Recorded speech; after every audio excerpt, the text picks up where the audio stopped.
आज हमारे साथ प्रोफेसर रामेश्वर मंडल सर बैठे हुए हैं और आज जानेंगे कि साहब श्री हरिंद्रानंद भैया जो आज हम लोगों के बीच शरीर रूप में नहीं है लेकिन कहीं ना कहीं हैं, आज जानेंगे कि उनकी इच्छा क्या थी, क्या चाहते थे साहब श्री।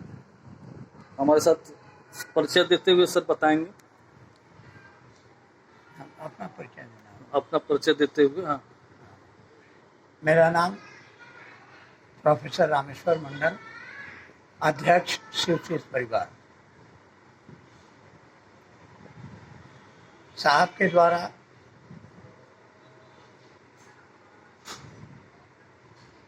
लगातार पिछले 40 वर्षों से मानव मात्र के नाम एक ही संवाद हमारे भारतवर्ष का जो सांस्कृतिक धरोहर है, उस धरोहर की सबसे मूल्यवान वस्तु है भगवान शिव, जगत गुरु और उनकी शिष्टता की अवधारणा। उन्होंने पहली बार इस बात को समझाया कि जगत गुरु का मतलब कि धरती का कोई भी मानव, चाहे वो किसी जाति का हो, धर्म का हो, संप्रदाय का हो, यदि वह मानव शरीर में है तो उसको शिव को गुरु मानने का जन्मजात अधिकार है। कोई शर्त नहीं, कोई बंधन नहीं, मात्र इस विचार पर मन को खड़ा रखना है कि आज से हे शिव आप मेरे गुरु हैं, मैं आपका शिष्य हूँ, मुझ शिष्य पर दया कर दीजिए। तो उन्होंने मानव मात्र को यही संवाद दिया कि आप जगत गुरु भगवान शिव का शिष्य बनने के लिए किसी पारंपरिक दीक्षा विधि को अपनाने की जरूरत नहीं। इस विचार पर मात्र खड़े रहिए, इस संकल्प पर खड़े रहिए कि आज से हे शिव आप मेरे गुरु हैं, मैं आपका शिष्य हूँ, मुझ शिष्य पर दया कर दीजिए। ऐसी दया कीजिए कि मेरा मन समझे कि आप मेरे हैं। और यह बात अच्छी तरह से समझ में आए, कहा कि दूसरों को भगवान शिव का शिष्य बनने के लिए प्रेरित कीजिए, दूसरों को शिव गुरु की दया के आश्रय में चलने के लिए प्रेरित कीजिए। ये गुरु आदेशित कार्य है और गुरु माना है तो प्रणाम तो करेंगे ही। उनको नमः शिवाय से प्रणाम करना है। नमः शिवाय का अर्थ ही होता है हे शिव आपको प्रणाम। यह प्रणाम केवल विचार से नहीं बल्कि भाव से होना चाहिए, दिल से होना चाहिए। और जब तक हमारा मन समझेगा नहीं कि महादेव मेरे हैं, तब तक दिल से प्रणाम नहीं होगा। इसीलिए गुरु से दया मांगना, दूसरों को शिव गुरु के आश्रय में जाने के लिए प्रेरित करना और अपने गुरु को प्रणाम करना, ये तीनों काम तभी बढ़िया से होगा जब हमारा मन समझेगा कि वह महादेव मेरा है। शिव शिष्य परिवार अपने अन्य दायित्वों के साथ साथ इस दायित्व को भी निर्वहन करने का प्रयास करता आ रहा है और करता रहेगा कि शिव सचमुच में जन जन के गुरु हों, सचमुच में लोगों के दिलों में शिव शिष्टता का चिराग जले और यह मानवता धन्य हो। प्रेम के सुगंध से धरती सुवासित हो। और इसीलिए साहब श्री का यह संवाद मानव मात्र तक पहुंचाने के लिए हम कृत संकल्प हैं। आओ चलें शिव की ओर। तो सर ये मैं जानना चाह रहा था कि आपके अंदर इतना एनर्जी, हमको लगता है पहले से ज़्यादा कुछ दायित्व लग रहा है कि कुछ जिस तरह साहब थे और साहब के लगातार आप साथ रहे हैं, तो हमको लगता है कि पहले से ज़्यादा कुछ दायित्व अब आपके ऊपर आ गया है। तो उसके लिए क्या कहना चाहते हैं, किस तरह से आप लोगों के बीच जाकर साहब की जो बहुत सारी बातें हैं जो साहब की बहुत सारी इच्छाएं थे, उनको कैसे रखेंगे आप?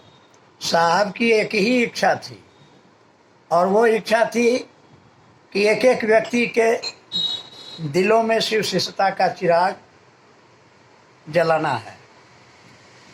और इस काम को करने के लिए हम जहाँ हैं वहीं से शुरू करते हैं। अभी पिछले कुछ घंटों पहले मैं कहलगांव में था, वहाँ 2 जगह चर्चा किया, और अभी बाराहाट में हूँ। फिर कल जाऊँगा, फिर पैती में 3-4 जगह चर्चा करूँगा। तो इस तरह से घूम घूम करके जनमानस में जाना है, लोगों के साथ बैठकर बात करनी है और बताना है कि हमारे यहाँ जो विगत 5000 वर्षों से जगत गुरु भगवान शिव और उनकी शिष्यता की अवधारणा चली आ रही है, इसको अपने जीवन में उतारना है। महादेव से अपना एक निजी रिश्ता कायम करना है, जो गुरु का और शिष्य का रिश्ता है। गुरु और शिष्य के रिश्ते में प्रेम का संबंध है, और प्रेम से ही परमात्मा को पाया जा सकता है। अगर हर आदमी शिव से जुड़ जाए तो जैसा कि हम चित्रों में देखते हैं, भगवान शिव के परिवार में एक ओर भगवान शिव का बसहा है, दूसरी ओर भगवती का शेर है, तो तीसरी ओर मार्कंड कार्तिकेय का मोर है, तो चौथी ओर सांप शिव के गले का, और गणेश जी का वाहन चूहा है।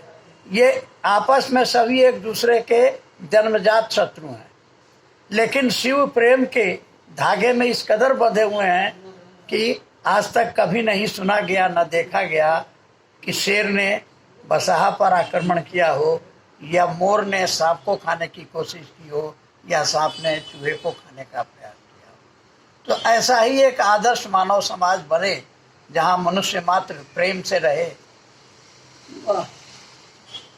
इसी परिकल्पना को साकार करने के लिए हमारा शिव शिष्य परिवार प्रति संकल्पित है, और इसी संकल्पना को मूर्त रूप देने के लिए साहब श्री हरिनारायण जी और दीदी नीलम आनंद ने संकल्प लिया था कि धरती के एक एक मनुष्य को शिव का आदमी बनाना है। चलिए, अभी हम बात करेंगे राम नारायण भैया।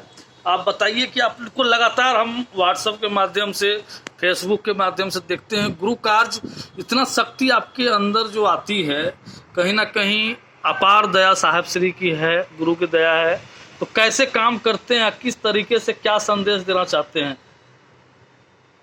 आपने बिल्कुल सही कहा कि ये दया तो महादेव का है, लेकिन साहब श्री का सानिध्य है, और हम कुछ कर नहीं रहे हैं, हमसे कोई करवा रहा है। सिर्फ मेरे पास एक ही संदेश आया कि तो जो उनका साहब श्री बोले कि खुद शिव शिष्य बनो और दूसरे को शिव शिष्य बनाओ, उसी लक्ष्य पर चल रहे हैं। और फिर जो संदेश आया कि आओ चलें शिव की ओर, अब एक ही लक्ष्य हो गया है कि एक एक व्यक्ति को शिव की ओर लेकर चलना, दूसरा कोई लक्ष्य बचा नहीं है। और सारा खेल साहब श्री का है, मन का है, सोच का है, व्यक्ति को ताकत नहीं कोई कुछ कर सकता। और ये क्वेश्चन है कि जिस तरह रामायण एक ग्रंथ है, आओ चले शिव की ओर, जो साहब श्री की एक यादें हैं, जो पुस्तक हैं, तो क्या आज के समय में जो यादें हैं साहब की, जो वाणी है, जो साहब उसमें बहुत अपनी जो भावना को प्रकट किए हैं, तो वो किताब जन जन तक उस पुस्तक को पहुंचाना सभी शिष्य का उद्देश्य है। उसके लिए क्या कहना चाहते हैं वैसे शिव शिष्य परिवार के लोगों को, जो आज किताब का जो मूल्य है उसको देख करके घबरा जाते हैं? ऐसी बात नहीं है, जो शिष्य होगा उसके लिए किताब का मूल्य कोई मायने नहीं है, उनके अंदर ये गुरु की समझ नहीं है। जो शिष्य होंगे उसके लिए किताब बहुत हल्का है, और ये किताब के सामने कोई रामायण गीता कोई ग्रंथ नहीं है। यह किताब सारे ग्रंथों का ग्रंथ है, और सारे क्या किया वर्णन किया जाए, जितना भी वर्णन कीजिएगा कम है। ये संदेश ही आया, आओ चलें शिव की ओर। अगर उस किताब को पढ़िएगा तो आप खुद न खुद आपका मन मजबूत होगा और शिव की ओर चलने के लिए प्रेरित हो जाएगा। चलिए, बहुत बहुत धन्यवाद, आपने बहुत समय दिया। और हमारे साहब, और आपका परिचय? मेरा नाम उदय कुमार। चलिए, ठीक है, पुनः हम लोग मिलते हैं। अब आप देख सकते हैं ये खास जगह बाराहाट, जो भागलपुर फिर 35 झारखंड और बिहार का एक बॉर्डर का राजा है। एक तरफ गोड्डा है, एक तरफ भागलपुर, एक तरफ बांका और एक साहेबगंज। इसमें खास ये बाराहाट बीच में है। और हमारे बीच प्रोफेसर रामेश्वर मंडल, रामनारायण भैया और उदय गुरु भाई। धन्यवाद। कल फिर